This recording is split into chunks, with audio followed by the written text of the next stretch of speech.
Gilberto Literato. Sí, pero muy interesante. Los invitamos a tomar nuevamente sus asientos. No es que nos pongan la luz, ¿sí? Pues sí, no vamos a poder leer. Estamos como a oscuras. Sí, a ver. De acuerdo con nuestro programa, continuamos con el panel Encauces Filosóficos. Tenemos el honor de contar con la presencia de los doctores Mauricio Beuchot, Guillermo Hurtado y Francisco Piñón, a quienes recibimos con un aplauso.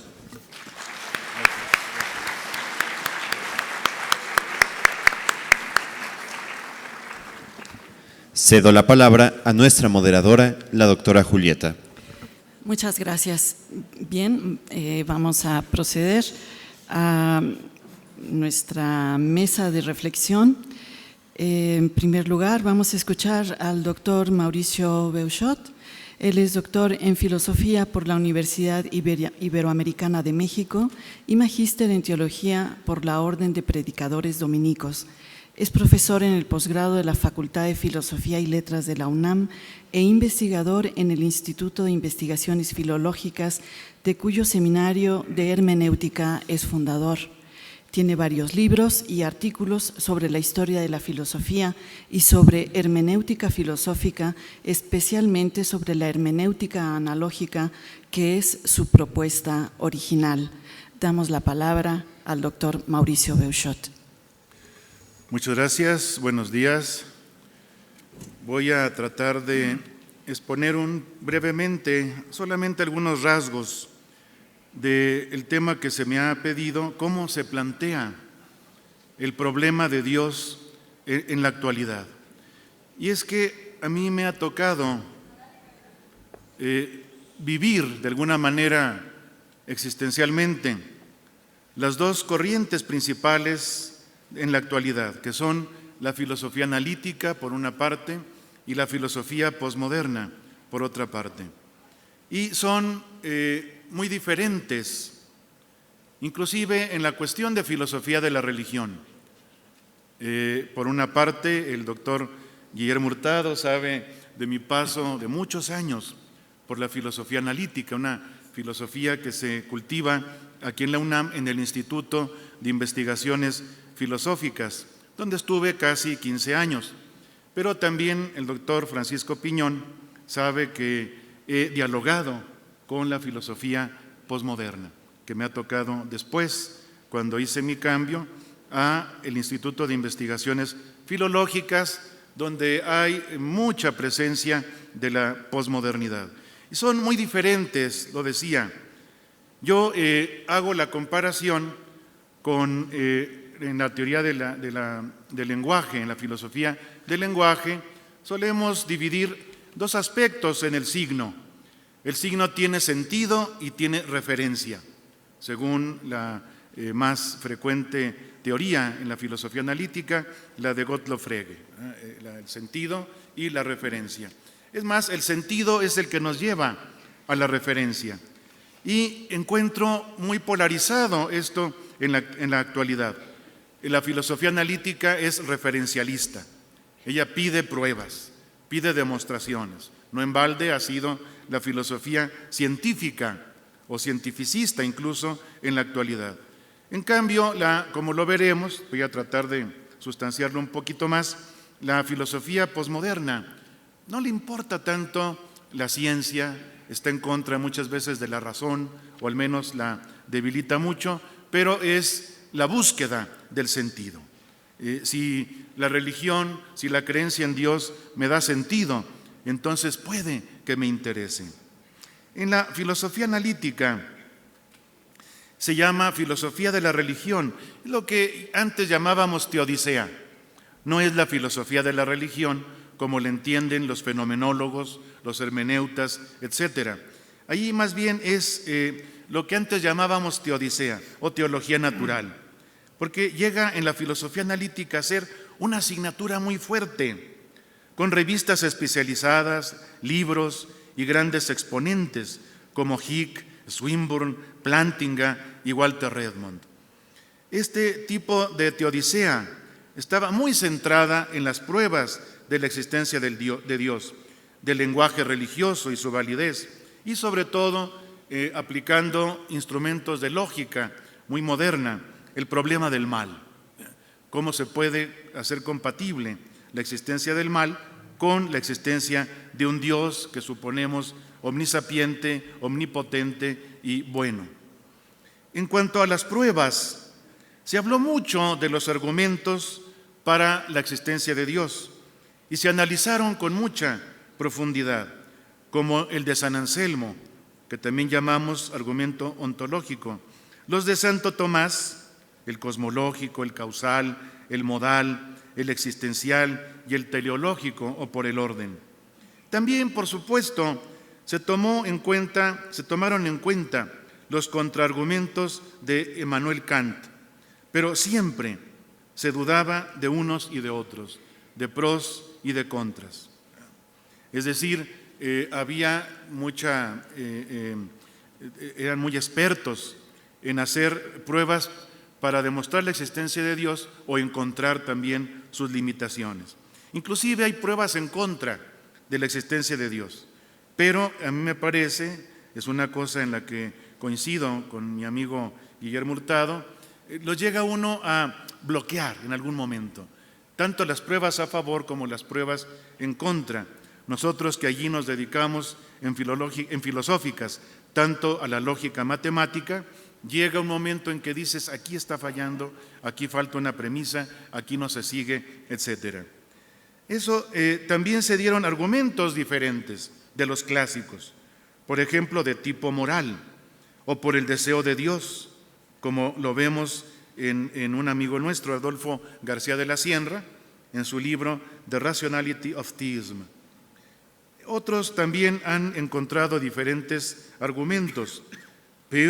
Charles Sanders Peirce, un gran lógico, él tiene un argumento que no es ni siquiera deductivo ni inductivo, él le llama abductivo, que la abducción es la manera el método de lanzar hipótesis, es un método hipotético deductivo. Y para él, aunque es muy discutible, para él la hipótesis de que existe Dios le parece la más probable, incluso por cálculo de probabilidades, ¿verdad? Le parece a él tiene un artículo genial que se llama de un argumento negligido o descuidado de la existencia de Dios, que es precisamente como hipótesis. Dios es la mejor hipótesis para explicar el orden del mundo que tenemos.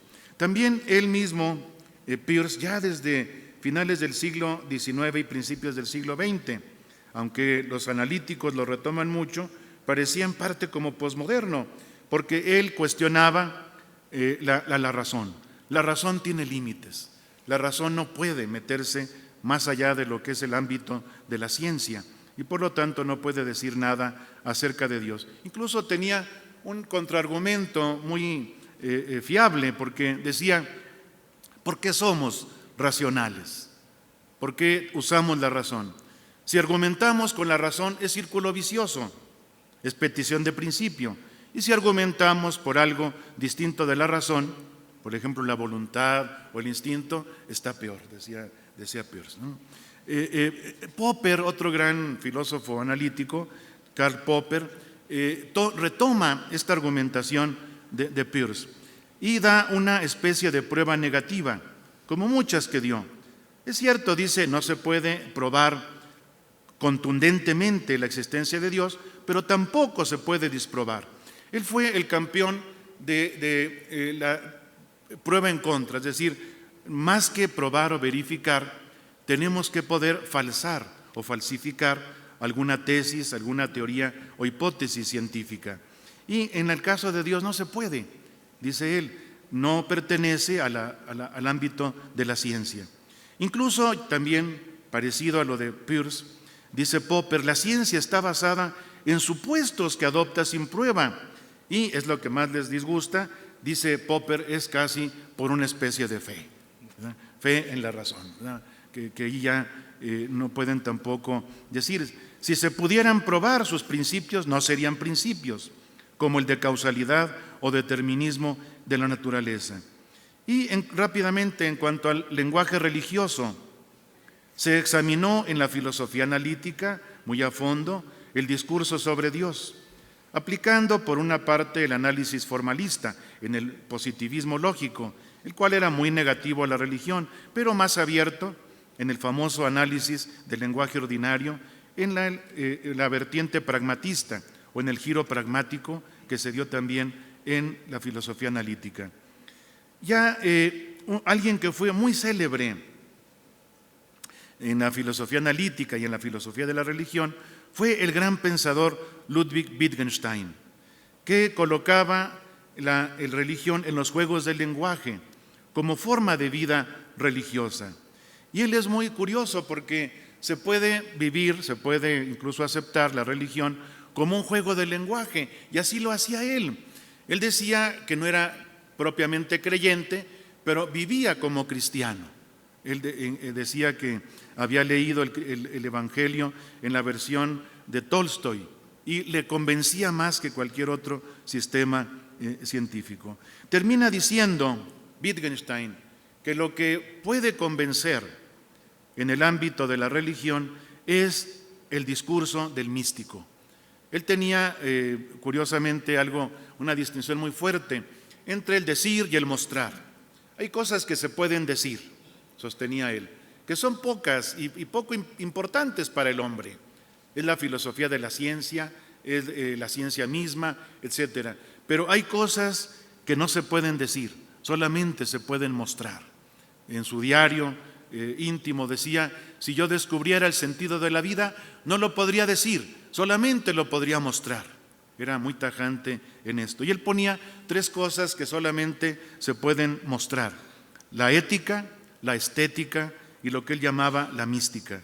Y decía que lo único que le podía convencer era el discurso del místico, Dios como algo que solo se puede mostrar a través de la vida, es decir, del testimonio. Bien, dejo aquí, es muy pronto y rápido lo que he podido decir de la filosofía analítica y su exigencia de pruebas de la existencia de Dios, aunque sabemos al final lo que más convence es el místico. Y paso a los posmodernos y la religión, también muy brevemente, porque hay poco tiempo. En esto, los posmodernos no tienen propiamente la filosofía de la religión como asignatura, porque los analíticos sí les dieron mucha importancia y es una asignatura en la currícula de los filósofos analíticos. Pero la han tratado y cultivado de muchas formas. Inclusive han hablado de un interés explícito, ¿verdad? Por eso hay que evitar también aquí una posibilidad de equívoco. Muchos han dicho, ya con la posmodernidad, ya podemos hablar de teología, de religión, de Dios, etcétera. Pero hay que tener cuidado. ¿De qué Dios? ¿De qué religión? ¿De qué teología están hablando los posmodernos? Por ejemplo, le dicen el abuelo de la posmodernidad, porque es de los anteriores, Michel Foucault, en 1981, 3 años antes de su muerte, deja la Biblioteca Nacional de París, donde tenía, por así decir, su cuartel, y se refugia en la biblioteca del convento de Solchoir, de los dominicos, para estudiar a los santos padres, que cotejaba con los grecorromanos alejandrinos, estoicos y cínicos.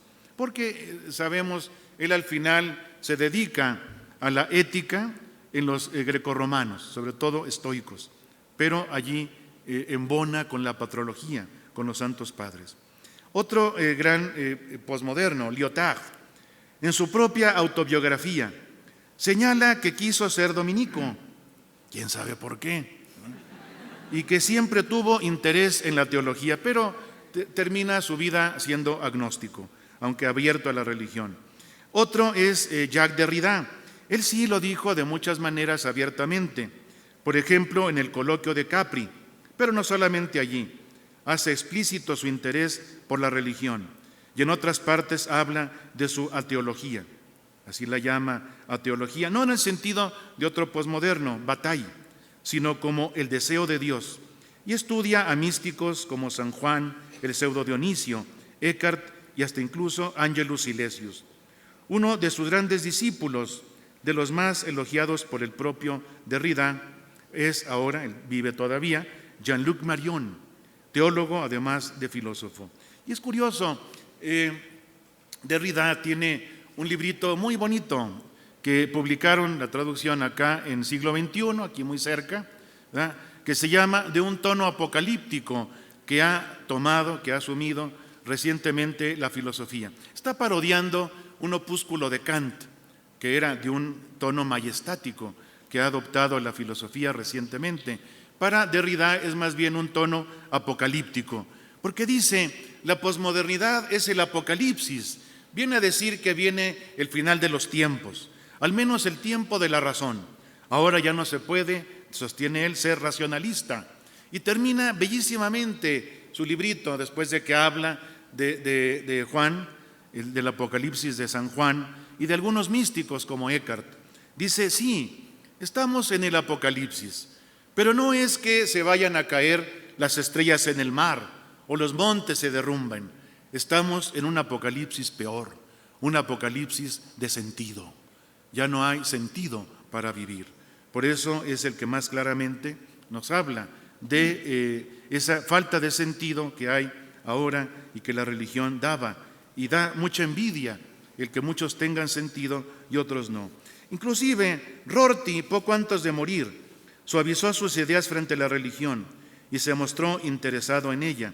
En un diálogo con Bátimo, en un librito también, en el que aparece con Gianni Bátimo, no defendía las iglesias, ¿verdad? Él siempre está en contra del clero, etcétera, y hace bien, ¿verdad? Pero la teología la rescata sí, porque la teología sigue a pesar de los clérigos, ¿verdad? Y dice que sí rescata él la experiencia religiosa. Como vemos siempre, él da experiencia lo que convence. Bátimo, Gianni Bátimo, del que soy muy amigo, él a principios de los 90 vuelve al cristianismo. Pero les digo, hay que tener cuidado, es muy amigo mío, muy querido amigo, él es de los principales posmodernos, pero él siempre me ha dicho, sí, vuelvo al cristianismo, pero no al del Vaticano, dice él, ¿verdad? Es otro cristianismo, pero bueno, por lo menos es un cristianismo. Él me decía que medita y hace oración, ¿verdad? Ha ido a misa, me dice él, y curioso, le gusta mucho el rosario, ¿verdad? Yo creo que es una cosa que algún dominico por ahí le ha de haber pegado, ¿no? Otro, ya para ir terminando, otros posmodernos, ¿verdad? Así como en la filosofía analítica había filósofos creyentes, ¿verdad? Por ejemplo, en el lado judío estaba Hilary Putnam, él lo decía que él era creyente de religión judía, entonces defendía la existencia de Dios, etcétera. Y por ejemplo, también en la filosofía analítica había católicos, ¿verdad? Peter Gitsch, Elizabeth Anscombe, ¿verdad?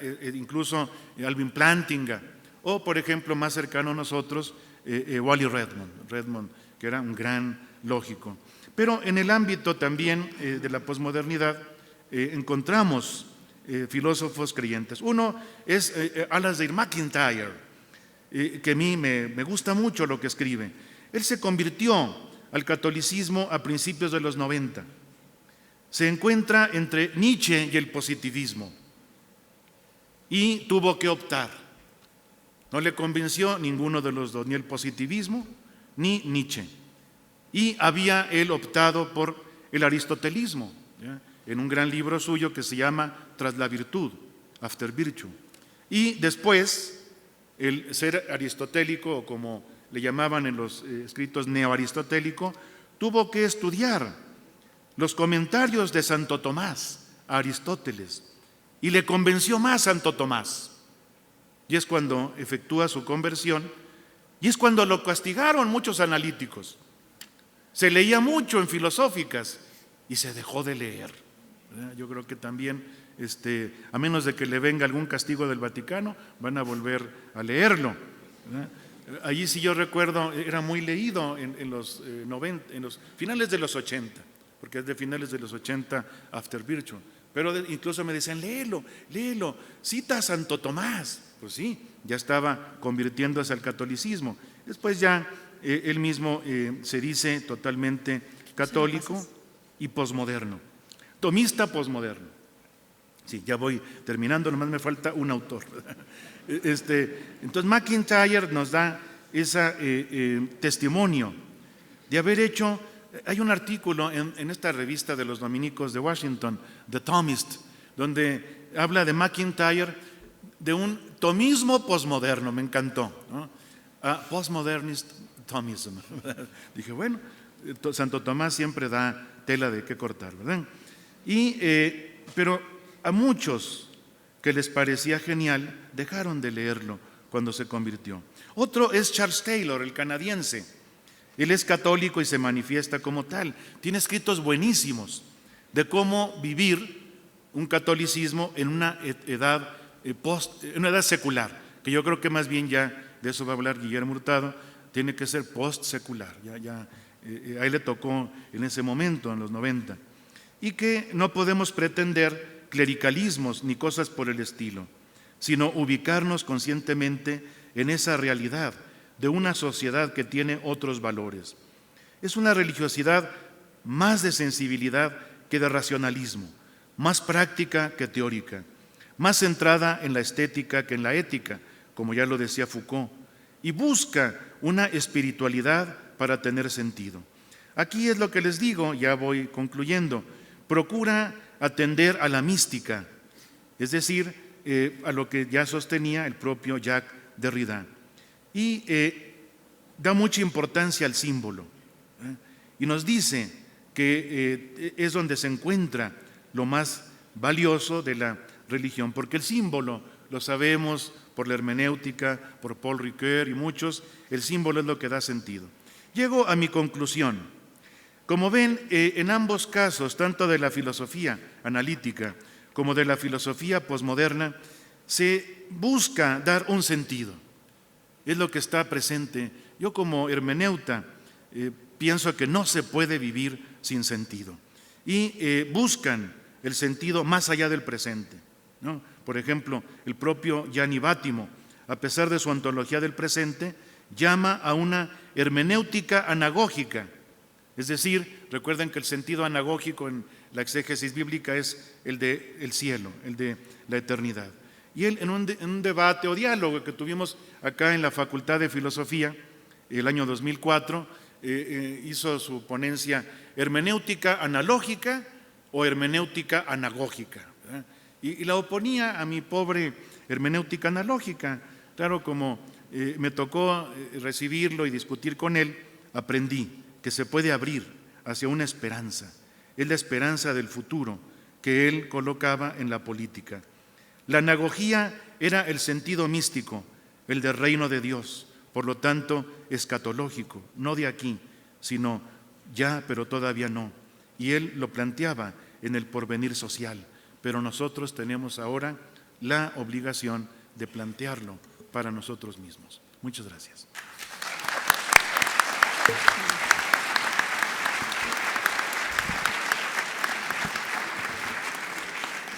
Damos las gracias al doctor Beuchot por sus comentarios sobre el problema de Dios y la filosofía contemporánea. Y ahora vamos a escuchar al doctor Guillermo Hurtado.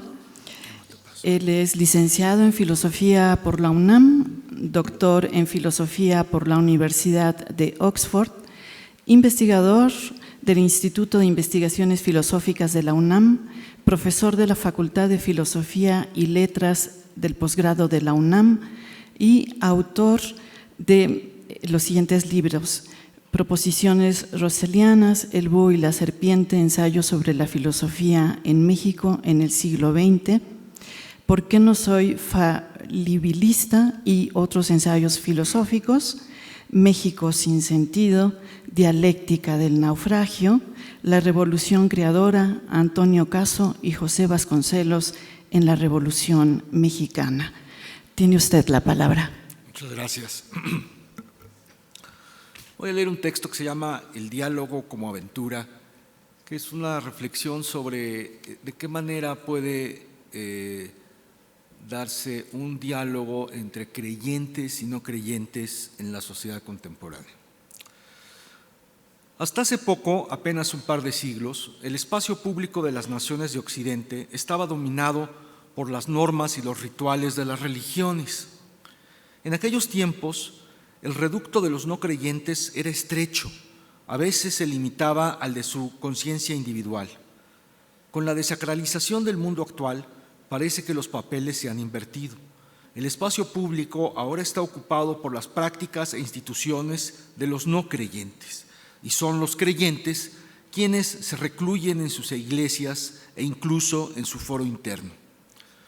Hay quienes piensan que las cosas están bien así, que cada quien permanezca en su lugar y ocupado de sus propios asuntos. La prudencia no está de más. Las guerras por motivos religiosos han dejado una huella muy honda en nuestra memoria. Recuerdo la impresión que me causó escuchar a Stephen Toulmin hablar acerca de la Guerra de los 30 años. Contaba los sangrientos acontecimientos con lágrimas en los ojos, como si hubieran sucedido ayer. Para poner fin a los conflictos religiosos en Europa, se abrazó la virtud de la tolerancia, el respeto a las creencias de los demás, aunque se tenga la convicción de que sean falsas. Un ejemplo clásico de esa posición se halla, por ejemplo, en la obra de John Locke. Al mismo tiempo, se buscó un plano neutral, racional, sobre el cual pudiéramos llegar a acuerdos entre todos, a saber, el de la ciencia cartesiana. Quizá el ejemplo más eminente de esa posición se halla en la obra de Condorcet. La tolerancia y la fe en la ciencia fueron los dos pilares de la modernidad. Pero la modernidad, entendida así, todos lo sabemos, es cosa del pasado. Ya es tiempo de que vayamos más allá de la idea de tolerancia, entendida como respetuosa segregación, y la idea, que ha probado ser falsa y perniciosa, de que la ciencia puede ser el fundamento de una mejor sociedad. El concepto de postsecularismo puede ayudarnos a precisar el nuevo clima de la sociedad y la cultura. Podría decirse que la postsecularidad es una más de las dimensiones de la posmodernidad, de la que ya nos ha hablado Mauricio, es decir, del agotamiento de la concepción del mundo y del ser humano, forjada durante ese brillante periodo de la historia de Occidente en el que la razón humana se elevó hasta su cumbre.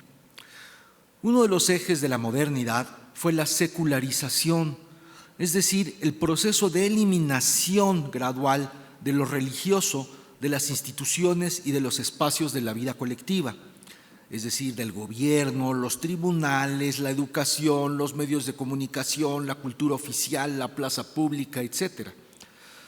Lo que se propone ahora desde el postsecularismo es que el discurso público en Occidente considere de nuevo la cultura religiosa bajo otras condiciones y con otros fines.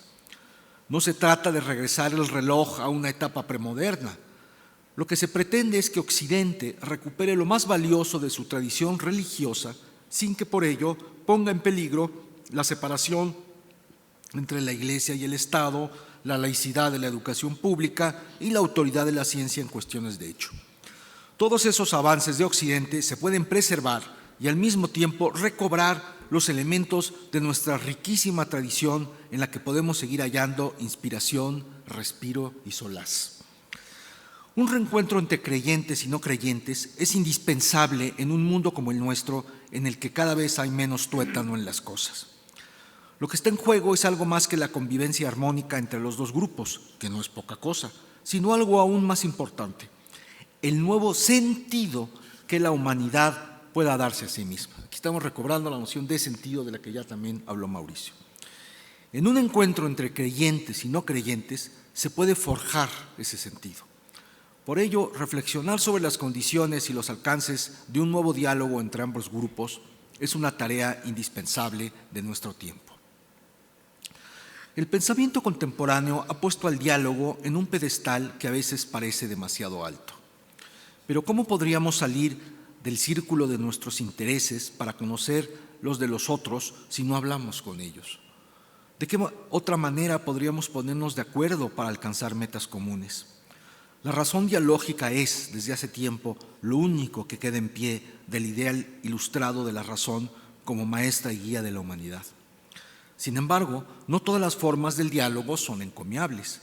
Sabemos que las palabras también se usan para mentir, humillar, embrutecer. Lo importante, por lo tanto, no es conversar, sino hacerlo para un buen fin. el diálogo entre creyentes y no creyentes también puede ser cordial o agresivo, útil o inútil, revelador o engañoso. Es por ello que al planearlo tenemos que tener muy en claro cuáles son los objetivos que queremos alcanzar y cuáles las modalidades que pretendemos que adopte. Hay una descripción caricaturesca de las sociedades occidentales, la cual, como toda caricatura, exagera pero revela, que pintaría a los creyentes y a los no creyentes como copias en negativo uno del otro. En otras palabras, el creyente en la actualidad lo es frente al no creyente y viceversa. ¿Qué sería de los ateos radicales si las religiones desaparecieran? Después de celebrar su triunfo, lo más seguro es que se sentirían solos y desmotivados. Algo semejante pasaría con los predicadores que buscan sin cesar ovejas perdidas si todos se convirtieran a su religión. Su tarea perdería razón de ser. Sin embargo, esta codependencia, para llamarla de algún modo, entre creyentes y no creyentes, no ha propiciado un encuentro productivo entre ambos. Por el contrario, parece que lo único que ha provocado es que cada uno de ellos se aferre a los gastados estereotipos y a las oxidadas reservas. Como sucede con muchos matrimonios viejos, conviven, discuten, pero no se conocen. Un problema es que el diálogo entre ambos, cuando lo hay, casi siempre gira en torno de aquello sobre lo que discrepan, la existencia de Dios y de todo lo que se desprende de ello. Pero discutir acerca de este asunto, lo sabemos muy bien, casi nunca lleva a nada.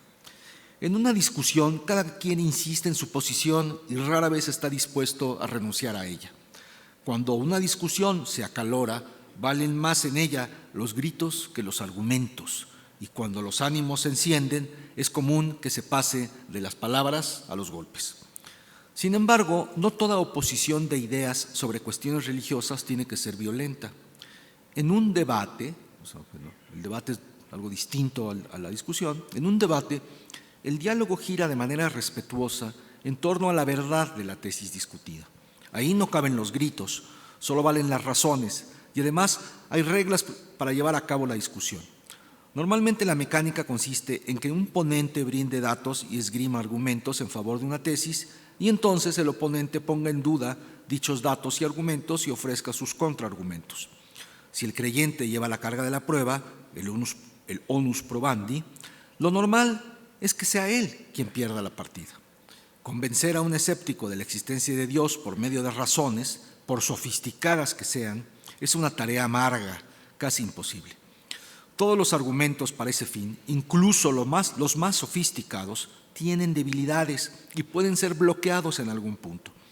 Pero cuando los papeles dialécticos se invierten, es decir, cuando el no creyente pretende convencer al creyente de que Dios no existe, las dificultades con las que se encuentra también son enormes.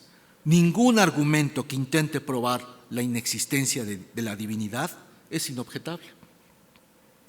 El debate racional entre creyentes y no creyentes se realiza desde hace milenios. Y si bien ha habido algunos ajustes en los argumentos de ambos, podríamos decir que las razones básicas, esgrimidas en favor y en contra, siguen siendo las mismas. Me parece que no es ese tipo de debate entre creyentes y no creyentes el diálogo que más le interesa a la filosofía actual de mayor calado. Como ha señalado el filósofo alemán Jürgen Habermas en varios escritos recientes, la modernidad occidental no surgió del vacío, se forjó en el contexto de la tradición judeocristiana. El espacio de significados de donde brotaron los verdes tallos de la filosofía y la ciencia modernas estaba imbuido de aquella cosmovisión. Sin embargo, a pesar de que en muchas de las palabras que se usan en el mundo secularizado todavía se alcanza a ver un fondo religioso, se ha generado una suerte de alejamiento semántico entre creyentes y no creyentes. Esta lejanía se hace mayor cuando ambos se atrincheran en sus respectivas doctrinas. A veces da la impresión de que los creyentes y los no creyentes hablan dialectos distintos. Incluso cuando se esfuerzan por utilizar un vocabulario común, se observa que el significado que atribuyen a las palabras tiene diferencias de matiz que llegan a dificultar la comunicación. Es preciso, por lo tanto, que ambos estiren los significados de sus palabras para que así puedan encontrarse a la mitad del camino. Para realizar ese estiramiento, se debe prestar atención al carácter metafórico del lenguaje.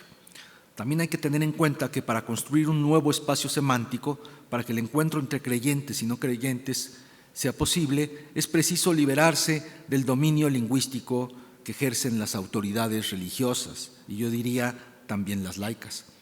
El diálogo que buscamos entre creyentes y no creyentes tendría que ser un ejercicio libre, creativo, que no dependiera de los dictados ni del Estado ni de la Iglesia. En el diálogo que buscamos ahora entre el creyente y el no creyente, lo que se valora no es la confrontación, sino el intercambio de opiniones, experiencias y sentimientos. Se trata de un coloquio en el que cada uno de los interlocutores puede aprender algo del otro, en el que en vez de destruir se puede construir sobre la base de un terreno común. Este tipo de simposio no se da con facilidad. Una reserva para entablarlo es el miedo del no creyente de que el creyente intente convertirlo, y a su vez el miedo de éste de que aquel quiera socavar su fe. Estas intenciones no siempre son transparentes, a veces se ocultan detrás de una sonrisa, de un apretón de manos. Por ello, es común que haya reservas en unos y otros para entrar en una conversación sobre estos temas. En consecuencia, se corre el riesgo de que el intercambio se vuelva superficial. En ocasiones es preferible guardar silencio que caer en esa charla intrascendente que los angloparlantes denominan small talk. No es un diálogo superficial entre creyentes y no creyentes el que se busca, sino uno profundo. Pero ¿qué tan hondo estamos dispuestos a llegar? A veces ocultamos las realidades con las palabras. Esto sucede por varias razones. Una de ellas es que no queremos compartir algunos asuntos con nuestro interlocutor, ya sea porque no confiamos en él o porque preferimos guardar ciertas cosas por discreción o vergüenza. Pero también sucede que quisiéramos que nuestro interlocutor no nos hablara de ciertos asuntos porque no queremos comprometernos con él, estrechar la relación o sencillamente porque no nos importa lo que nos diga. Hay dos tipos de apertura indispensable para que un diálogo sea profundo. Cuando yo me abro a mi interlocutor para hablarle de lo que pienso y siento, y cuando me abro para escuchar lo que me dice acerca de lo que él piensa y siente. Ambos tipos de apertura, la del habla y la de la escucha, suponen diferentes virtudes y vicios. La primera tiene que ver con la sinceridad o con la insinceridad frente al prójimo. La segunda, con el interés o el desinterés ante el interlocutor. Hay circunstancias en las que se vale llevar a cabo una apertura sin la otra. Por ejemplo, un psicoanalista puede escuchar lo que le dice el paciente sin que por eso se abra a él durante el diálogo. Pero para que el diálogo entre el creyente y el no creyente sea profundo, debe fundarse de manera recíproca en ambos tipos de apertura. Parece sencillo, pero no sucede con frecuencia y no es fácil que ocurra, sobre todo porque el creyente y el no creyente deben confiar plenamente el uno en el otro. Deben tener la seguridad de lo que compartan no será usado por el otro para intentar convencerlo o peor aún para criticarlo o condenarlo. Es obvio que en un diálogo profundo entre el creyente y el no creyente, es obvio que un diálogo profundo entre el creyente y el no creyente no puede versar acerca de cualquier asunto. Hay por lo menos dos grupos de temas viables para este tipo de encuentro. El primero versa sobre los grandes problemas del mundo contemporáneo, el impacto de la tecnología en nuestras vidas, la destrucción del medio ambiente, la tiranía global de los mercados, la crisis de la democracia representativa liberal, la desigualdad económica, la ciega amenaza del terrorismo, etc. Todos estos son problemas que aparentemente podrían resolverse si los seres humanos realizáramos cambios en nuestras formas de vida, en la manera en la que organizamos nuestra sociedad y en los sistemas de cálculos y valores que guían nuestra acción estratégica y normativa. En este tipo de diálogo, creyentes y no creyentes buscan un plano común de principios, valores y aspiraciones. Convendría que este encuentro se llevara a cabo en el foro democrático. Es allí en donde de manera colaborativa unos y otros pueden llegar a acuerdos para unir sus fuerzas en el proceso de reconstrucción social. Pero hay que tener cuidado. En la democracia tenemos que estar dispuestos a negociar para conformar mayorías. Por lo tanto, un peligro latente para este tipo de encuentro entre creyentes y no creyentes es que se vuelva un mercadeo de intereses y conveniencias que no toque temas profundos. Más que una vulgar negociación, lo que se busca es un encuentro vital orientado a nuestra superación espiritual y moral. Para que el diálogo entre creyentes y no creyentes sobre estos temas sea profundo, creativo y transformador, tiene que partir del núcleo de sus visiones sobre el ser humano y su sitio en el universo. No puede reducirse a un intercambio de datos e hipótesis, sino que tiene que llegar al fondo del sistema de creencias de cada uno de los interlocutores. En un encuentro de esas características, cada uno debe estar dispuesto a aprender del otro y a cambiar su vida a partir de ello. Son varios los pensadores que en años recientes se han dado cuenta de la importancia de este tipo de diálogo. Uno de ellos, como ya dije, es Habermas, quien ha afirmado con sólidas razones que sin ese diálogo la civilización secular corre peligro de perderse en un callejón oscuro. Otra iniciativa es la del Papa Benedicto XVI, con el proyecto denominado El Atrio de los Gentiles, en el cual se pretende fomentar el diálogo profundo entre intelectuales creyentes y no creyentes. El segundo grupo de temas gira en torno a las grandes preguntas sobre la condición humana, es decir, al sentido y al valor de la vida, del amor, del sufrimiento y de la muerte.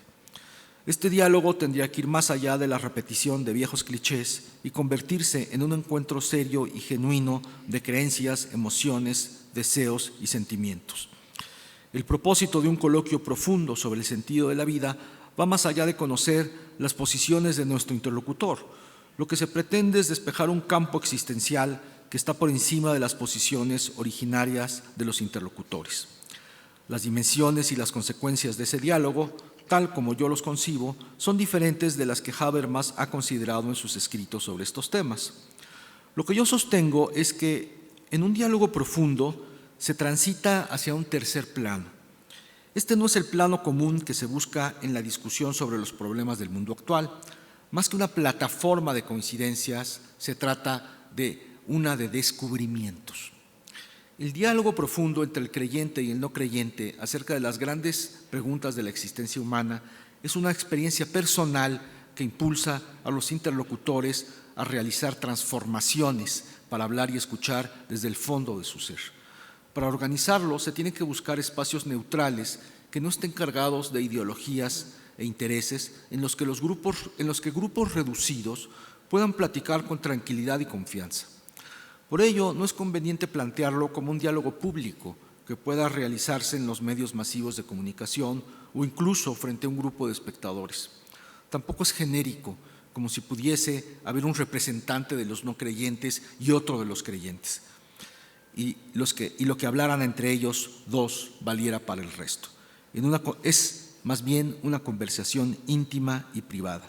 Sin embargo, los testimonios que dejaran podría servir de inspiración a otras personas en situaciones semejantes. Muchas gracias.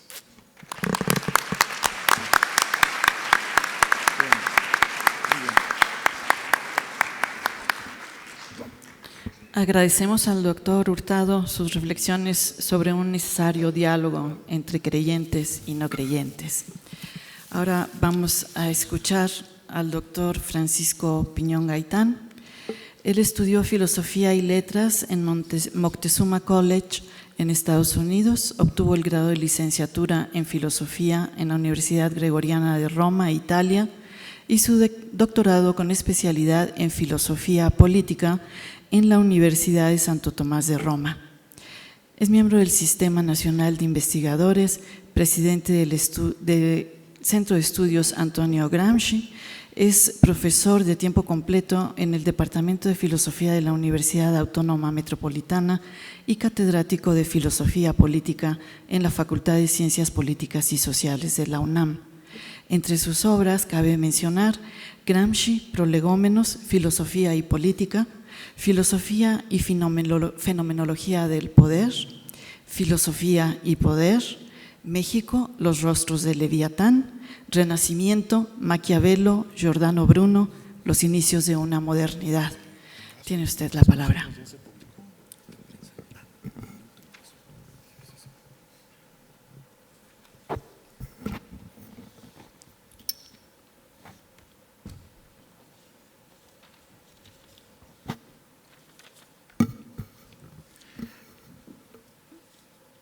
En primer lugar, gracias a esta orden de predicadores, cuyo lema contemplata alis tradere, lo contemplado hay que entregarlo, nos da la ocasión para departir, y yo en lo personal aquí con ilustres amigos, queridos colegas, Julieta, Mauricio, Guillermo.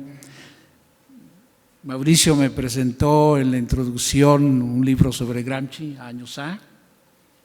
Mauricio, gracias a esta apertura, por algo aquí al lado está una institución donde el Espíritu habla por la raza y entendiendo la raza en sentido bonito.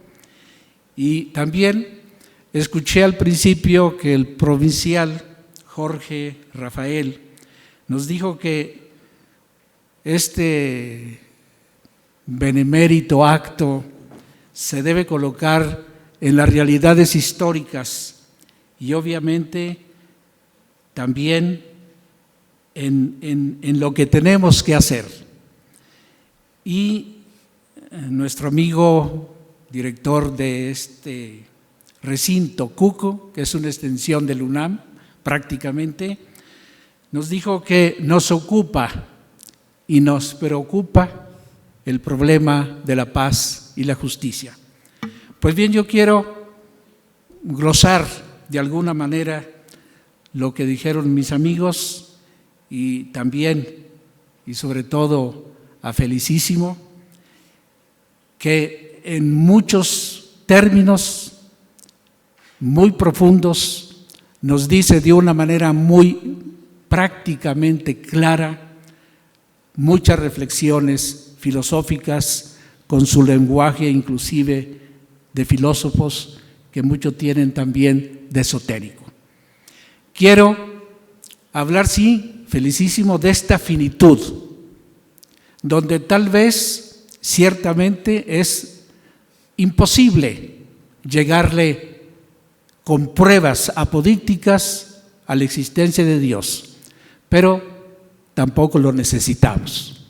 Sigo, y lo citó a Felicísimo Agustín de Hipona, y ciertamente Pascal también está por ese camino, y lo mismo Heidegger. Tendría que abaratarse mucho la idea de Dios si éste tuviera que probarse. Más bien estoy por la línea de Feuerbach. Tal vez no se pueda, no me interesa probar la existencia de Dios, me interesa qué entendemos por Dios. Y sobre todo en la línea agustiniana de ama y haz lo que quieras. Ama et quod vis fac. O también en el horizonte de ese omnium orarum, que es Tomás de Aquino, la libertad. Y en la línea del fundador de esta orden de predicadores, que es la libertad, la verdad, que tal vez por eso los dominicos tuvieron la historia como institución, varios errores y muchas decadencias, nómbrese la Inquisición, porque tal vez estaban muy enamorados de la verdad. ¿Cuál verdad? ¿Qué podemos creer? ¿Qué podemos esperar? Depende qué entendemos por creer, no. ¿Cuáles son los contenidos del creer? ¿Y qué esperamos? Eso lo voy a dejar, tal vez lo entregaré con el artículo que yo debo entregar. Me voy a fijar más bien en la otra parte, el amar, que yo creo que es el deber incumplido, la tarea que el cristianismo no ha podido aterrizar y en ese sentido ha fracasado. No el cristianismo como doctrina, sino el hacer de los cristianos. ¿Por qué? Hay un chiste además, entre dominicos y jesuitas hay muchos. Algún día contaré uno muy bueno, un posmoderno, Mauricio, un chiste posmoderno. Pero hay uno que dice, cuando Dios creó la luz, apareció Newton. Y cuando Dios decidió crear el cristianismo, apareció la iglesia. O sea, la iglesia, en lenguaje de Kierkegaard, la cristiandad. Es iglesia que supo muy bien aterrizarse, humanizarse, supo muy bien aterrizar el griego a partir del helenismo y supo muy bien casarse como logos griego y logos cristiano con una mundanidad terriblemente egoísta, hedonista y puritana, y por lo tanto injusta. Yo creo que el cristianismo, dentro de esta cultura occidental de la cual hablaba Guillermo, que ciertamente está en decadencia, y ciertamente nosotros sabemos que está en decadencia. No sé si Ortega y Gasset, en España en sus tiempos, cuando dijo que no sabemos lo que nos pasa, y esto es precisamente lo que nos pasa, yo no sé si fue muy sincero. Nosotros, por lo menos los que estamos aquí, sí sabemos lo que nos pasa y sí sabemos por qué nos pasa. Estamos en una cultura occidental que predominantemente es cristiana, y predominantemente cristiana por una institución que tiene luces y sombras, que tiene ciertamente una bellísima utopía y una bellísima doctrina por la cual habrá que luchar, aunque ésta sea también en el horizonte de la creencia que nos lanza al vacío, como decía Felicísimo, nunca estamos seguros. Una creencia y una espera que nos lanza también al problema real, el problema del mal. Y ese problema del mal está allí con el hombre y tal vez nunca va a desaparecer.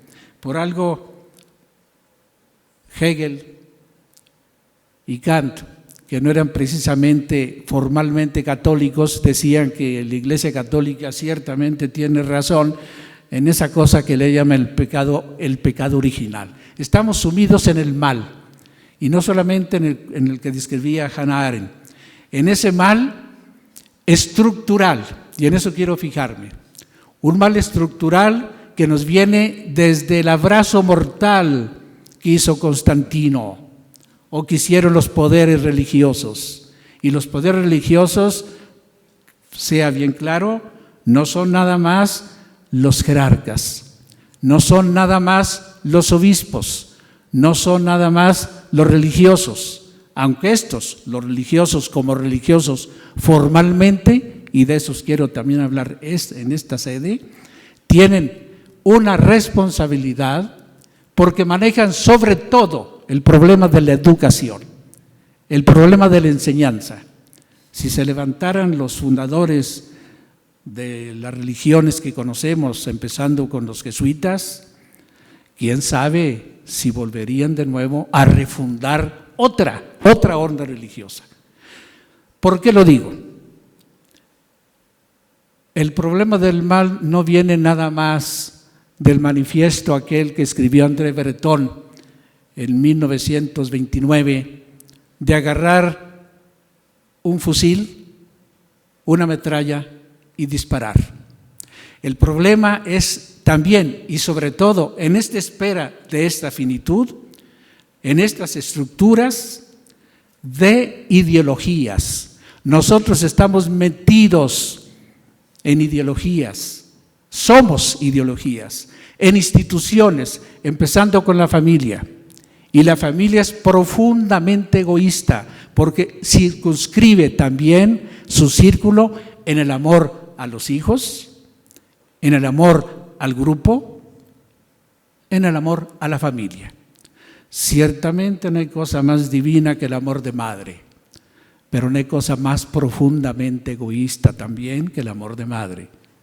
El amor de madre a sus hijos, No, hay cosa peor, el amor a la nación, los nacionalismos.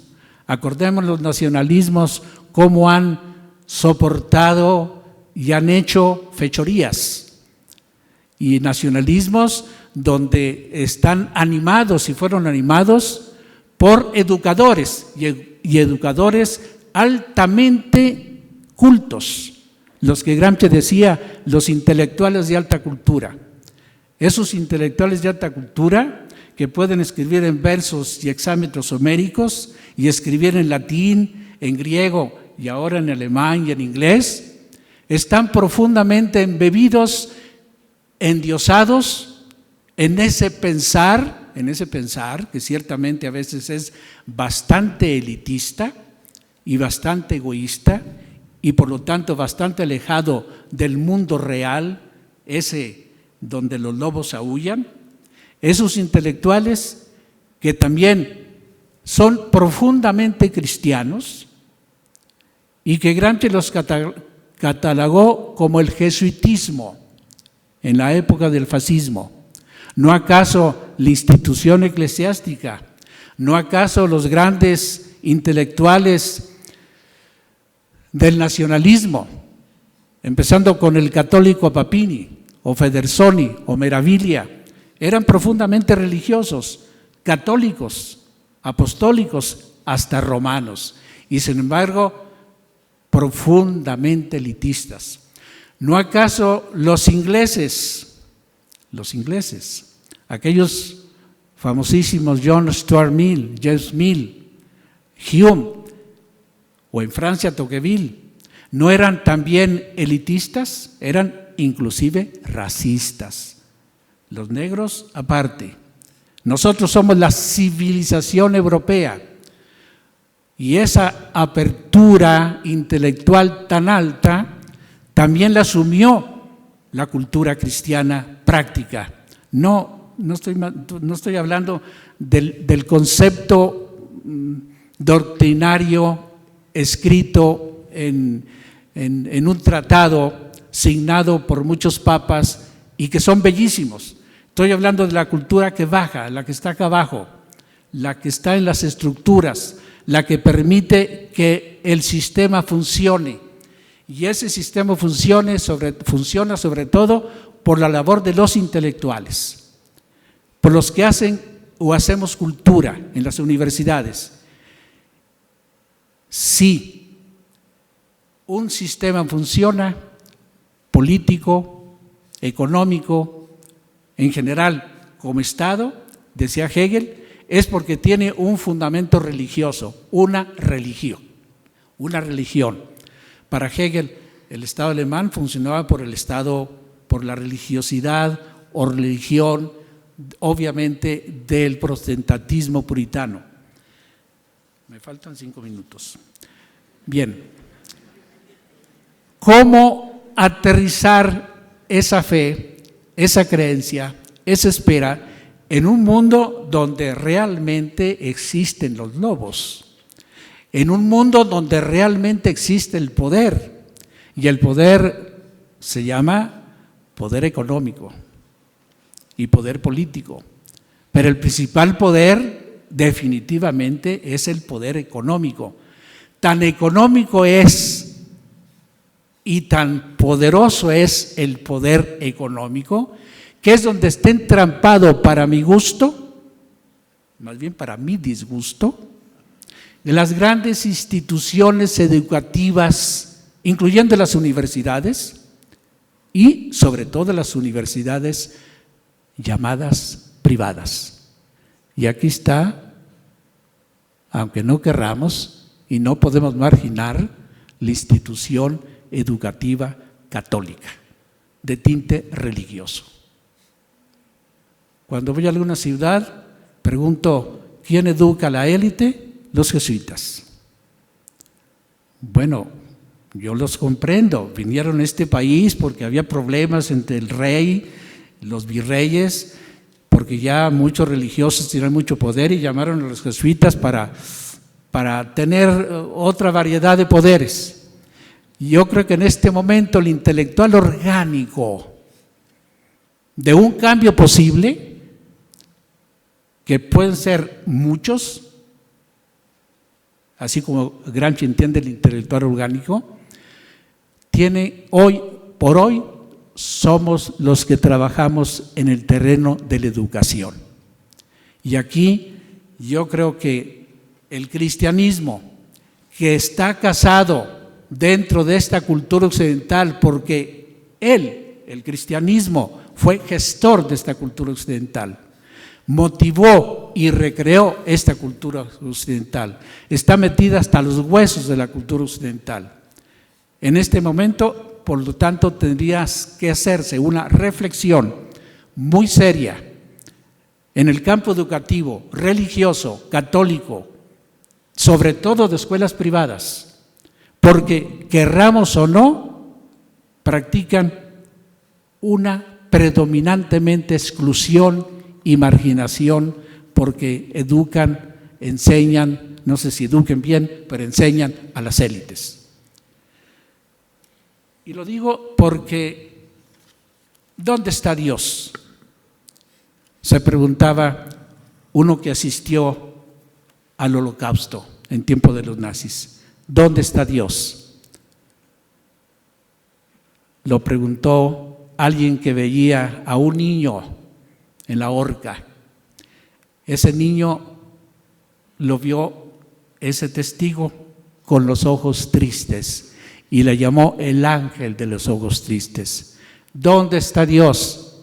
Y Elie Wiesel, testigo también del Holocausto, dijo: ahí está, vedlo, colgado, ahí está Dios. Dios está aquí y terriblemente vivo, pero ¿de cuál Dios se trata? Fue la pregunta clave. ¿De cuál Dios se trata? ¿Cuál es el Dios que realmente podemos nosotros seguir esperando? Y yo creo que es el Dios que cada quien debe construir, pero de una manera comunitaria. ¿Pero cómo comunitaria? Porque uno puede quedarse en el aire. Tenemos que, ahí sí, los aportes de la filosofía política de una modernidad, a partir de Maquiavelo para acá, que nos dice que ciertamente la creencia en Dios puede quedarse en una alienación, en un extrañamiento, en una verticalidad, pero no en una horizontalidad. Y esta horizontalidad está hecha de estructuras, y en esas estructuras estamos nosotros. Y quiero terminar con una frase de San Pablo. El escrito ya se me perdió. Aquí está. Es cuando la noche está avanzando, es porque se acerca el día. Cuando la noche está avanzando es porque se acerca el día. En otras palabras, cuando hay demasiada negrura, como en este momento estamos viviendo, lo dijo Francisco, el que le acaban de premiar, ¿no? O lo dijo, todos lo han dicho, estamos en una crisis existencial terrible, y en México no se diga. Pues hay tinieblas, por eso yo hubiera querido titular está en el papel, una reflexión en estos tiempos de tinieblas, pero también le pongo de esperanzas. Creo que la esperanza está también allí, en las tinieblas de la noche, como la luz cuando es más honda la negrura. Esa luz, esperanza, podrá ser más humanísticamente luminosa. No siempre podemos albergar el optimismo de un San Pablo cuando en su carta a los romanos presagiaba que después del sueño vendría la salvación, o que cuando la noche está avanzando es porque se acerca el día. No siempre, amigos, se dan las parusías. No siempre, lo sabemos, llega la luz después de la tragedia. No siempre la sed de agua nos puede asegurar la existencia de la fuente, aunque ésta se reclame fuertemente, humanamente. Pero luz y fuente en esta azarosa y excitante finitud, en la vertiente de existencia de lucha, felicísimo, tiene que ser incesantemente perseguida. No es problema de sola espera de utopía, sino lucha y conquista de un mundo por venir. Creo yo que estas serían mis reflexiones en esta sede de Contemplanta Alice Traderi. Gracias.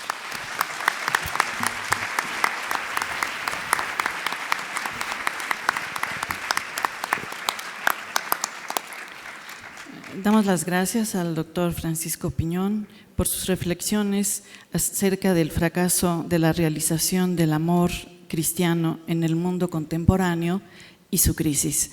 Pasamos ahora a las preguntas.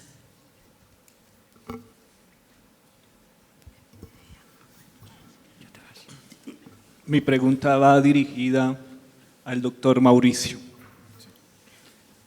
¿Cómo los métodos de la filosofía analítica y de la filosofía contemporánea pueden ser elementos mediáticos para acercar la fe y la razón hacia una hermenéutica del sentido de la vida? Sí, bueno, yo creo que ahora lo principal que se está haciendo es crear puentes entre la tradición analítica y la tradición posmoderna, digamos, en la parte que ha mencionado usted, que es la hermenéutica. La hermenéutica nos dice que no podemos vivir sin sentido. Es algo en lo que insistió mucho, por ejemplo, Paul Ricoeur.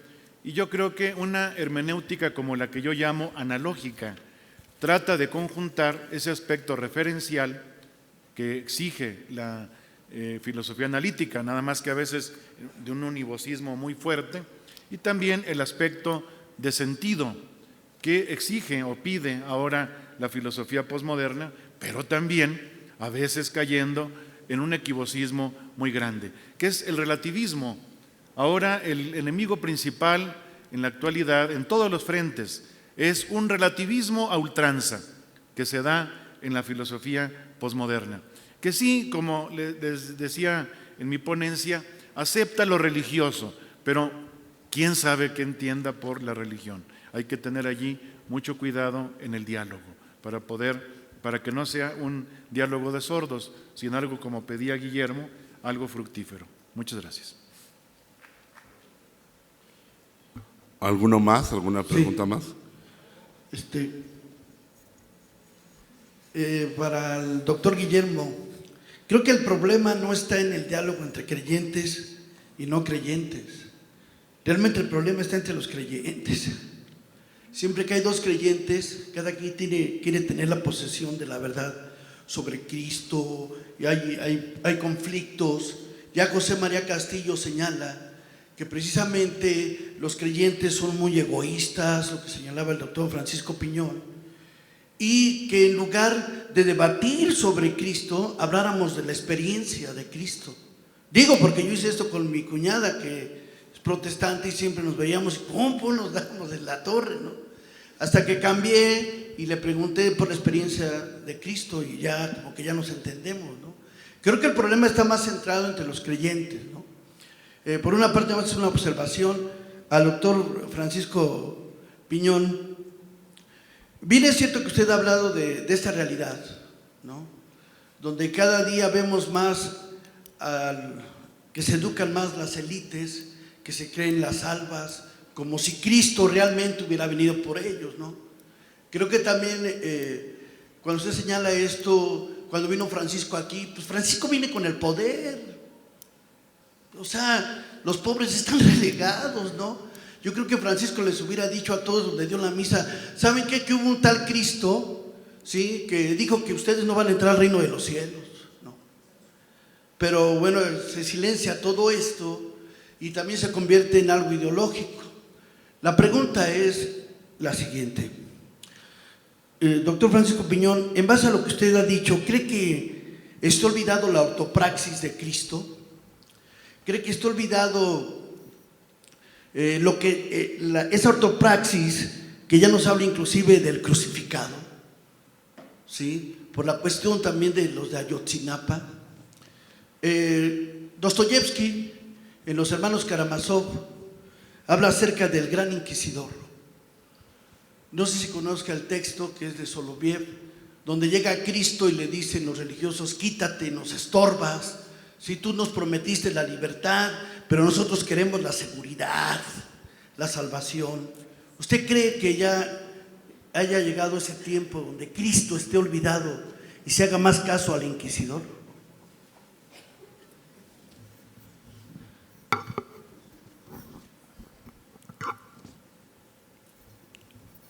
Voy a dejar mi texto, el que escribí para los padres dominicos. Yo lo que quise decir, y lo ratifico, tal vez sea parte de la posible o plausible respuesta. Cuando afirmo que la cultura occidental está en decadencia, bueno, ya desde Croce, desde Toynbee hablaban de decadencia, Giordano Bruno hablaba de decadencia. Ya a los inicios de la cultura occidental, con los griegos, siglo VI antes de Cristo, se hablaba de una decadencia de la cultura griega. No es extrañar que también nosotros estemos ya bastante desgastados. El cristianismo, y hay que distinguir entre cristianismo y cristiandad. Cristiandad es lo que criticó Kierkegaard, es la institución que por enraizarse en su mundo, comete los adulterios consabidos del mundo. La que trata de conciliar a Marco Aurelio y Epicteto en filosofía, la que trata de ganar el poder y estar en el poder, porque solamente así se puede bajar a la masa. Yo entiendo por cristianismo, lo señaló felicísimo, el del Evangelio. Aquel que Hegel, cuando joven, escribió en el espíritu del cristianismo su doctrina. Aquel cristianismo cuya figura emblemática es ciertamente Jesús de Nazaret, y Jesús de Nazaret es el alma bella, llamada por Hegel así, el alma bella, y el alma bella es la expresión de la comunidad, la expresión del pueblo. Bueno, ese cristianismo es el que no está. Ha triunfado el otro, en la conciliación. Conciliación, lo que dije hace rato, entre Marco Aurelio y Epicteto. El cristianismo espiritualizado, ya desde el siglo II. En el siglo XVIII hubo un grupo de jesuitas muy ilustrados, porque participaban también de muchas críticas a las instituciones eclesiásticas con toda razón, como los filósofos de la Ilustración, ayudaron también a tratar de armonizar un cristianismo ad hoc, a modo de la clase burguesa. Y la clase burguesa, que también es cristiana, se acomoda y por eso tiene sus escuelas, sus universidades. Y eso no podemos marginarlo en discusiones de aquí en adelante. En otras palabras, el cristianismo alienante o la religión alienante, la que esclaviza, no la que libera, es la que está enraizada dentro de las estructuras alienantes de la economía, de la política. Y allí estamos todos, porque estamos también, por desgracia, ideologizados. El problema ya no es la metralla que dispara, es la metralla que llevamos dentro. Son los dioses interiores que llevamos dentro y más fuertes que los de Bacon. Es el sacerdote interior que decía Marx, que es el espíritu de ciencia, de cientificidad, y es la religión actual del mundo. La que llamaba Mussolini es la religión de la compra-venta, que es peor que el fascismo, porque esa se aviene a las estructuras de bienestar, el Estado benefactor, a la modernización, a la alta cultura, y ahí están también, por desgracia, todos los centros educativos. Ahí estamos, y hay que desdorzar los caminos. Yo diría que el cristianismo, el que hay que recobrar, vivir, y el único cristianismo que yo conozco, lo dijo felicísimo, el de Jesús de Nazaret, es la comunidad, el espíritu de comunidad. Eso en la cultura occidental se nos perdió. Y ya lo dijo Dante en la Divina Comedia, en el Proemio, cómo y cuándo hemos perdido el rumbo. Tenemos espacio para 2 preguntas Sí. más. Les pedimos que sean breves al momento de formularlas para poder contestar antes de que se nos agote el tiempo. Muy bien, yo tenía 2 preguntas, pero bueno, creo que por el tiempo haré una para el doctor Mauricio. Usted habló un poquito sobre algunos, incluso mencionó a Jean-Luc Marion, discípulo de Derrida. Él ahorita habla sobre la fenomenología del don. ¿Qué posibilidades hay de hablar de Dios desde ahí? Es decir, una hermenéutica desde esta fenomenología del don, incluso desde la misma creación, desde el relato del Génesis, haciendo como que este don se da, aparece, ya no es lo que la conciencia o la intención de la conciencia, como decía la fenomenología no recuerdo este filósofo, se fue el nombre, sino que el don que se da. ¿Cómo podríamos hablar desde ahí acerca de Dios? Sí, mire, muy buena su pregunta. Yo conocí a Marion allá por el año 99 y empezaba él a hablar, además de lo del don, de un concepto que me gusta todavía más, el fenómeno saturado. Es decir, usted lo sabe, él es por esencia fenomenólogo y los fenomenólogos a veces reducen demasiado lo que se da, lo que se ve, lo que podemos captar como fenómeno. Y él mete este concepto que me parece revolucionario, así, haga de cuenta, a veces puede que exagere, pero del tamaño de ser y tiempo, de Heidegger, ¿verdad?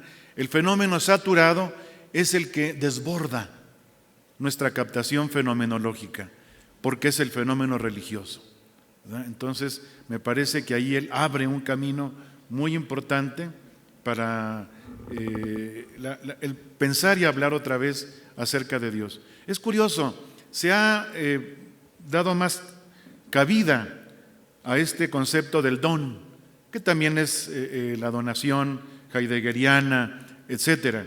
Pero me parece a mí que es muy rico este concepto de fenómeno saturado y veo que se trabaja poco por sus estudiosos. Le agradezco su intervención. ¿Alguna pregunta más? La última. Acá nos dicen acá abajo, ¿hay alguien?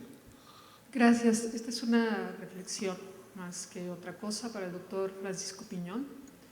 Doctor, usted habla de crisis en el cristianismo y habla del fracaso del cristianismo.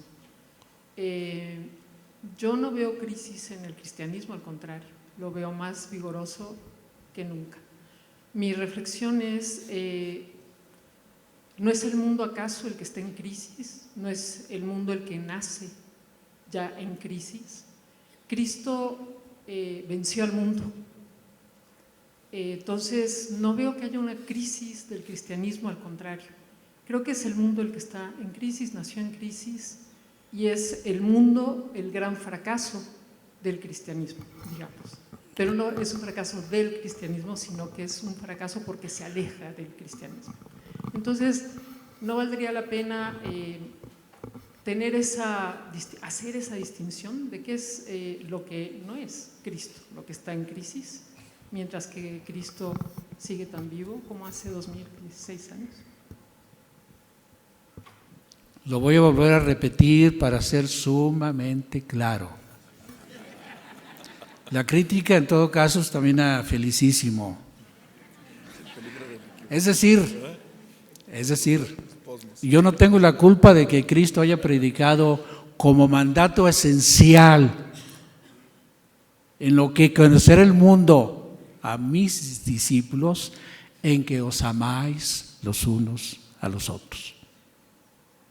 Cristo lo dijo.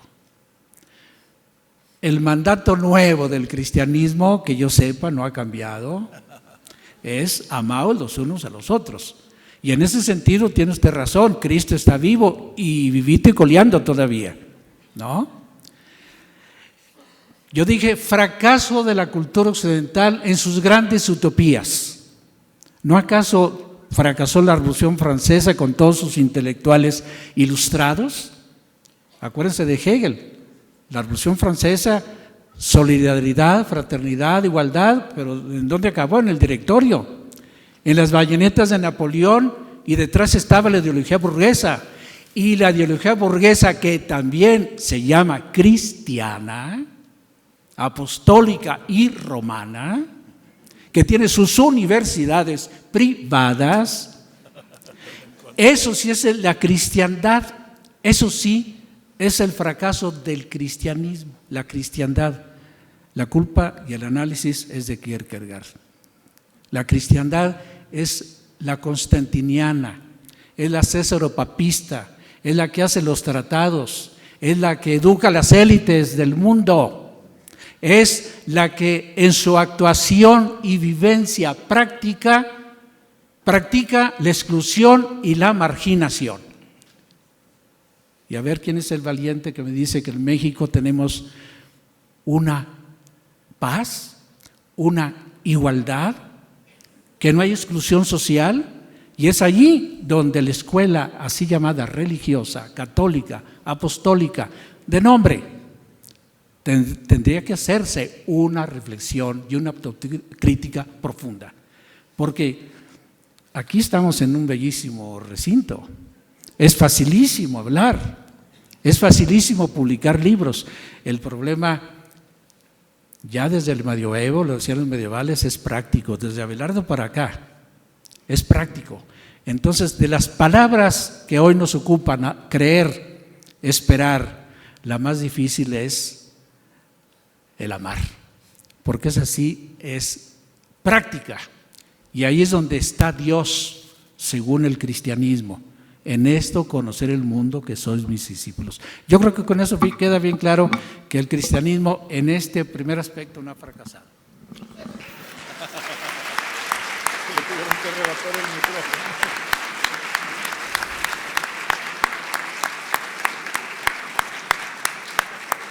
Les pedimos una disculpa a todos los demás que tenían alguna pregunta, pero por cuestiones de tiempo, pues debemos ya terminar con esta primera jornada. Yo creo que ha sido muy rica para todos escuchar a Fray Felicísimo y también pues esta mesa tan rica, tan especial que hemos tenido. Es un tema muy complicado porque es un tema de frontera, filosofía y teología. Es creer, pero también es actuar. Entonces, pues, no tenemos más que darle las gracias a estos excelentes panelistas, al doctor Mauricio Beuchot, al doctor Guillermo Hurtado y al doctor Francisco Piñón, para los que pido un muy fuerte aplauso.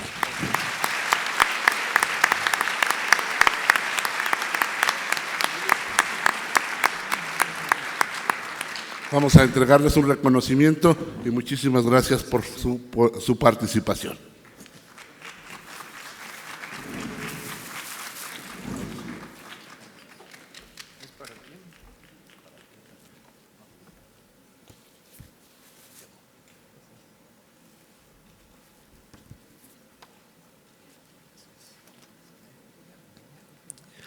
Agradecemos también a todos ustedes por su asistencia y participación en este primer día de coloquio teológico. Les recordamos la cita para mañana, en este mismo recinto, con el tema Creer en Jesucristo, amar en cristiano, en punto de las 10 de la mañana, contando con otra conferencia magistral del doctor Felicísimo Martínez y el panel La Esperanza Cristiana, ¿qué, cómo y en dónde se vive? Muchas gracias y buenas tardes.